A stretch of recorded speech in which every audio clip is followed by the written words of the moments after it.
Banyak orang tidak menerima fisiknya, banyak orang tidak menerima penyakitnya, banyak orang tidak menerima masa lalunya, banyak orang tidak bisa menerima keadaannya. Melulu protes, tapi dengan hikmat dan pengertian ini, mintalah karunia ini saudara-saudara, jangan sampai tidak. Salam damai sejahtera saudara-saudara yang terkasih pencinta firman Tuhan. Berjumpa kembali dengan Bible Learning with Father Joseph edisi hari Minggu. Saudara-saudara yang terkasih, berkat Tuhan selalu melimpah untuk hidup kita, bagi kita anak-anaknya yang memang mau datang ke rumah Tuhan. Berdoa, menjalin relasi kembali, memperbaiki relasi-relasi yang rusak antara diri kita, manusia yang lemah ini, dengan Tuhan Sang Pencipta. Saudara-saudara, saya yakin Anda sudah ke gereja. Tolong tulis di kolom komen Anda ke gereja mana. Saudara-saudaraku yang terkasih, saya berharap Anda bisa ke gereja bersama keluarga Anda, bersama orang-orang terkasih Anda, bersama memuji Tuhan, bersama berdoa, bersama merayakan perayaan Ekaristi. Saudara-saudara yang terkasih, tidak ada nikmat yang lebih indah daripada kita bisa membawa orang tua kita, pasangan hidup, anak-anak kita ke gereja bersama-sama. Betul apa betul? Romo Yosef, itu di samping Romo itu apa sih? Kok menarik kelihatannya? Nah, saudara-saudaraku, saya mau menunjukkan itu adalah kantong ajaib. Anda mau tahu nggak ini isinya apa? Saya pernah bercerita dengan dekorasi seperti ini pasti bukan di kamar saya. Sudah berhari-hari Anda menonton Bible Learning, kok background-nya, kamarnya kok beda ya? Karena saya pernah berkata, saya sedang ada di luar negeri, saya sedang cek kesehatan. Sungguh luar biasa saudara-saudara, kalau Anda mendengar video yang kemarin ya, doa dalam kecemasan dan kekhawatiran, itu sebetulnya saya lagi nggak bikin konten. Saya sedang berdoa buat diri saya sendiri. Dan apakah Anda tahu, doa itu ternyata tokcer. Itu bekerja dalam diri saya. Karena hasilnya hari ini sudah keluar. Puji Tuhan, saya bersih, saya sehat, saya nggak punya penyakit-penyakit berat. Puji Tuhan. Saudara-saudara, kalau Anda khawatir dengan sakit penyakit Anda, dengan masa depan Anda, dengan kekhawatiran Anda, coba tekuk lutut Anda, lipat tangan Anda, tujukan pandangan Anda pada Tuhan. Percayalah, Tuhan akan menolong bagi umatnya yang mau berserah. Maka bagi Anda yang belum nyimak video kemarin hari Sabtu, doa saat kecemasan dan kekhawatiran, coba biasakan setiap pagi atau malam saat Anda gelisah, saat Anda khawatir. Betul-betul berdoanya itu bukan di mulut doang. Berdoanya bukan cuma kewajiban doang, tapi memang kita sedang menimba kekuatan dari Tuhan. Puji Tuhan, doa itu besar kuasanya buat diri saya. Nah, saudara-saudara yang terkasih, saya ini ada kantong belanja di depan saya ini. Anda mungkin bisa menebak ya, kira-kira saya tuh ada di negara mana kalau saya tunjukin benda-benda di dalam ini. Jadi saya kemarin mampir di sebuah minimarket, wah saya belanja macam-macam deh. Yang pertama ini, coba kira-kira saya ada di negara mana saudara-saudara? Apa sih itu Romo? Oh, asem-asem. Wah, itu tulisannya udah jelas, Romo. Kemudian juga saya beli apa lagi ya? Saya beli ini.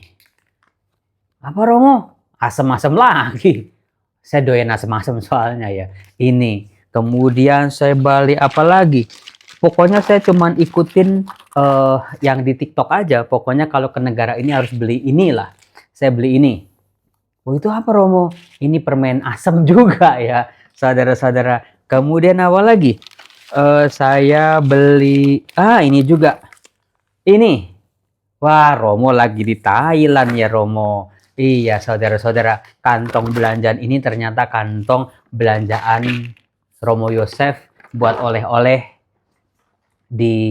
untuk dibawa ke Indonesia.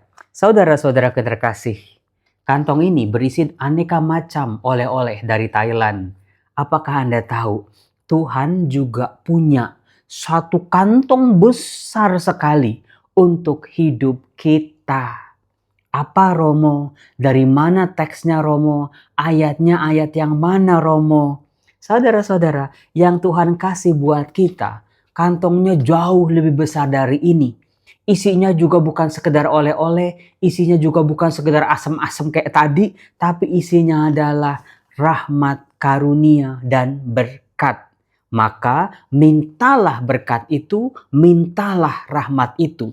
Tapi sebelum Anda minta berkat dan rahmat, Anda harus tahu dulu, Anda harus yakin dulu, ada sekantong besar yang Tuhan siapkan buat kita. Asal kita sadar, kita siap, kita tahu jadinya bahwa hidup kita tidak akan berkekurangan karena Tuhan kita adalah Tuhan yang dahsyat. Saya bisa mengatakan begini, misalnya dari surat Rasul Paulus kepada jemaat di Efesus. Itu bab 1 ayat 3 dikatakan begini. Terpujilah Allah dan Bapa Tuhan kita Yesus Kristus yang dalam Kristus telah mengaruniakan kepada kita segala berkat rohani di surga. Itu yang saya maksud dengan kantong dari Tuhan ini.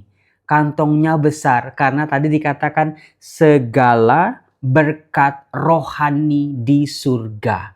Iya ya Romo, baru sadar ya Romo, kalau Romo Yosef aja dari kantong ini bisa beli macam-macam, apalagi kantong yang dari Tuhan. Segala berkat rohani di surga telah Tuhan sediakan buat saya dan juga buat Anda. Jadi, sebagai murid-murid Tuhan, sebagai anak-anak Allah Bapa di surga, jangan pernah merasa kita kurang. Kok Tuhan nggak ngasih karunia ini ya pada saya ya? Kok Tuhan kok pelit sekali ya? Kok Tuhan kok nggak adil ya? Itu kata-kata itu, pikiran itu buang jauh-jauh betul-betul. Karena apa? Karena Allah Bapa di surga di dalam Yesus Kristus memberikan kita segala. Kata segala itu kan artinya apa? Berlimpah, banyak, tidak terbatas. Berkat rohani di surga. Saudara-saudaraku yang terkasih, seperti saya dengan oleh-oleh ini, saya udah punya pikiran ini. Yang ini mau saya kasih Bu Agnes misalnya. Yang ini mau saya kasih Ibu Vivi misalnya di Malang. Yang ini mau saya kirimin sama satu ibu di Bandung misalnya. Nah, apalagi Tuhan Allah Bapa kita. Dengan kantongnya itu, kita akan diberi apa? Menurut kesukaan, menurut kebutuhan kita. Menurut apa yang kita perlukan dalam hidup. Itu saudara-saudara yang disediakan oleh Tuhan kepada kita. Dikatakan, sebab di dalam Dia, Allah telah memilih kita sebelum dunia dijadikan, supaya kita kudus, tak bercela di hadapannya. Dari ayat ini kita sadar, iya ya, dulu ketika kita diciptakan kita itu bersih, kudus, tidak bercela. Tetapi pengalaman hidup kita di dunia ini, kita jadi kotor, kita jadi bernoda, kita jadi banyak celah. Tapi Tuhan mengharapkan dengan berkat-berkat rohani ini, kita mampu membersihkan diri kita kembali. Jangan sampai saudara-saudara besok kita ngik gitu, tapi kita masih kotor. Jangan sampai kayak begitu. Kita nggak pernah tahu akhir hidup kita kapan, bagaimana, di mana itu akan berakhir. Nggak ada orang yang tahu. Tapi kita sadar, aku harus membersihkan diriku sebelum aku kembali kepada penciptaku. Karena apa? Ketika kita diutus ke dunia ini, kita itu dalam keadaan kudus dan tak bercela di hadapannya. Jangan sampai pas kita balik ke pencipta kita, kita ditemukan banyak kotoran-kotoran.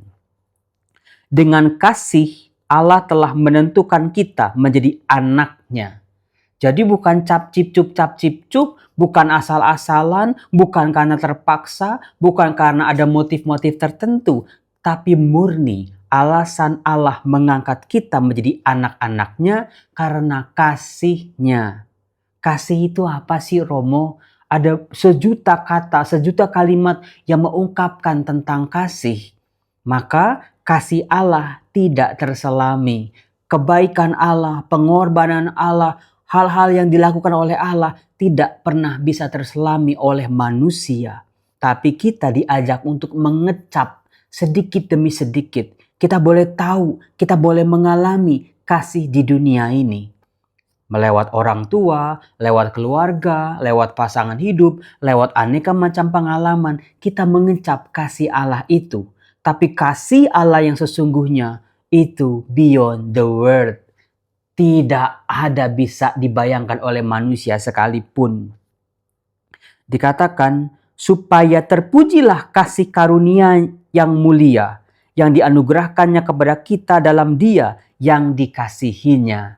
Saudara-saudara, kalimat ini penting buat kita. Kenapa sih seorang Romo atau kita kalau berdoa gitu ya, selalu kita berkata apa di kalimat akhir doa kita? Dengan pengantaran Kristus atau di dalam Dia, bersama Dia. Karena kita sadar bagaimana Yesus Kristus adalah jembatan kita menuju Bapa. Tanpa Kristus sulit bagi kita menemukan jalan. Tanpa Kristus kita sulit menemukan kebenaran mana supaya kita bisa sampai kepada Bapa. Tanpa Kristus kita tidak punya kendaraan, bahkan juga bensin untuk bisa sampai kepada Bapa. Maka dari itu di dalam Kristus menjadi sangat penting. Mengapa saya Romo Yosef kalau berdoa selalu berkata apa? Dalam nama Yesus. Katakan itu setiap pagi, setiap mau bekerja, setiap mau ambil keputusan, setiap istirahat, setiap mau tidur. Dalam nama Yesus. Ketika Anda cemas, ketika Anda gelisah, ketika Anda ragu-ragu, ketika Anda kok kayaknya nih orang jahat nih. Dalam nama Yesus. Patahkan kuasa-kuasa jahat. Katakan itu dengan yakin. Karena apa? Di dalam Dia.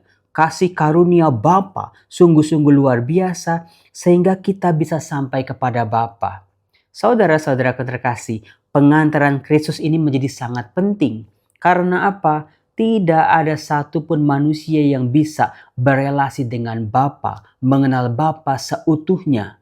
Kita sadar ada jarak yang sangat jauh. Maka dari itu, sejak dari perjanjian lama kita melihat ada orang-orang tertentu yang diutusnya untuk menjadi perantara. Musa, Abraham, para nabi, tokoh-tokoh tertentu dalam kitab suci yang memang menjadi perantara. Tetapi kita semua sudah tahu bagaimana dalam perjanjian lama perantara ini gak cukup. Maka Allah menghadirkan dirinya dalam diri Yesus Kristus supaya bisa dikenal oleh manusia, bisa berelasi sama manusia. Manusia jadi tahu jalan kebenaran dan hidup yang membuat kita untuk sampai kepada Bapa. Nah, dikatakan sebab dalam Kristus oleh darahnya kita beroleh penebusan. Saudara-saudara, apakah Anda sudah sadar ada kuasa dalam darah yang tercurah? Darah Yesus yang tercurah di atas salibnya. Betul-betul dengan darah Yesus aku disembuhkan.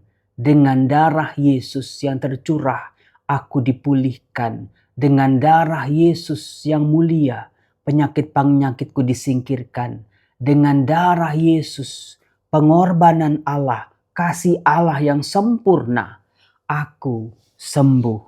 Coba dalam darah Yesus yang tercurah untuk kita, yaitu pengampunan dosa menurut kekayaan kasih karunia-Nya yang Ia limpahkan kepada kita dalam segala hikmat dan pengertian. Ini menjadi penting juga saudara-saudaraku.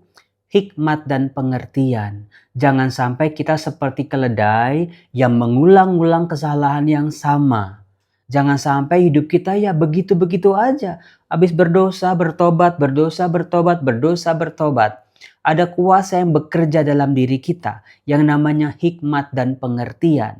Dengan hikmat dan pengertian itu kita jadi tahu betapa besar kasih Allah. Kita jadi tahu bagaimana dosa dan pelanggaran kita. kita jadi sadar bagaimana cara memperbaiki relasi kita dengan Allah. Dengan hikmat dan pengertian yang sama, kita belajar dari masa lalu kita. Kita belajar dengan hikmat dan pengertian soal penerimaan diri. Banyak orang tidak menerima fisiknya. Banyak orang tidak menerima penyakitnya. Banyak orang tidak menerima masa lalunya. Banyak orang tidak bisa menerima keadaannya. Melulu protes. Tapi dengan hikmat dan pengertian ini, mintalah karunia ini saudara-saudara, jangan sampai tidak. Karena kalau tidak ada hikmat dan pengertian, kesadaran supaya kita bisa lebih baik dalam hidup, kita cuman kayak maju mundur aja. Ngulang-ngulang kesalahan dan dosa yang sama. Hikmat dan pengertian bekerja dalam diri masing-masing dari kita. Supaya kita sadar hidup harus lebih baik daripada hari kemarin. Dikatakan begini, sebab Allah telah menyatakan rahasia kehendaknya kepada kita sesuai dengan rencana kerelaannya, yaitu rencana kerelaan yang dari semula telah ditetapkan dalam Kristus. Ini ada lagunya bukan? Dari semula telah kau tetapkan hidupku dalam tanganmu, dalam rencanamu Tuhan. Coba lanjutin. Rencana indah telah kau siapkan bagi masa depanku yang penuh harapan. Si penyanyi bilang, semua baik, apa yang kau perbuat di dalam hidupku. Saudara-saudara terkasih, ini dia yang harus kita temukan dengan hikmat dan pengertian itu. Semua boleh terjadi dalam hidup kita. Masa lalu kita, sekarang ini, masa depan kita. Tapi percayalah, semua itu adalah rencana Tuhan yang membawa kita pada sebuah kesadaran semua baik. Tuhan itu baik, rencananya itu indah buat kita. Tanpa kesadaran ini saudara-saudara, kita mungkin sadar, kita memahami diri kita sebagai orang paling menderita di dunia ini, orang yang tidak diberkati Tuhan. Kenapa jalan hidupku begini? Kenapa aku gagal? Kenapa aku jatuh? Kenapa aku tidak sukses? Kenapa aku begini dan begitu? Hikmat dan pengertian ini, dua karunia ini, minta sama Tuhan supaya semua yang terjadi dalam hidup kita adalah garis rencananya yang membawa kita pada pemahaman. Semua baik sesuai dengan rencana kerelaannya pada kita. Cakep bukan? Cakep banget Romo. Kenapa Romo baru ngomong saat ini Romo? Saya menyadari dengan karunia yang saya terima hari ini, semua sudah terjadi di masa lalu. Sekarang saya sadar Tuhan itu baik. Semua sudah diatur, semua sesuai dengan rencana Tuhan. Saya percaya itu. Sakit, penyakit, segala macam di masa lalu, semua sudah sesuai dengan rencananya. Tinggal bagaimana nih? Saya diajak untuk menyadari, Tuhan, Engkau sungguh baik. Semua baik dalam kehidupanku. Semua kehilanganku, semua kehancuranku, semua kejatuhanku, semua berkat-berkatku, semua keberhasilanku membawa kita untuk menyadari Tuhan itu baik. Nah, dikatakan sebagai persiapan kegenapan waktu untuk mempersatukan segala sesuatu, baik yang di surga maupun yang di bumi, di dalam Kristus sebagai kepala. Saudara-saudara terkasih, saya Romo Yosef, senang sekali Anda saat ini karena baca firman Tuhan, karena mulai memperbaiki diri, Anda bisa menata kehidupan Anda satu persatu. Di masa lalu Anda, pikiran-pikiran yang semerawut, Anda bisa tata. Hidup Anda yang berantakan, Anda mulai tata kembali. Disusun ulang. Percayalah semua karena Tuhan, ada campur tangan Tuhan dalam hidup kita dan rencananya itu mulia dan baik. Terima kasih Tuhan, hari ini berkat-Mu terjadi dalam hidupku. Terima kasih Tuhan, ternyata aku pikir Engkau tidak peduli dalam hidupku. Aku pikir Engkau diam saja. Aku pikir Engkau tuh senang kalau aku menderita. Ternyata semua itu salah. Aku menyadari Tuhan, ampuni aku orang berdosa ini. Ternyata Engkau memang sungguh baik. Allah yang sempurna, Allah yang kepadamu kupercayakan seluruh hidupku. Salam damai sejahtera saudara-saudaraku. Semoga hidup Anda indah. Semua dalam hidup Anda pada akhirnya membawa Anda pada kebaikan dari Tuhan sendiri. Saya Romo Yosef mengucapkan selamat hari Minggu buat Anda. Saya masih beberapa hari lagi di tempat ini. Belum selesai memang. Saya akan kembali kurang lebih minggu depan. Semoga semuanya baik-baik saja. Bye-bye, Tuhan berkati.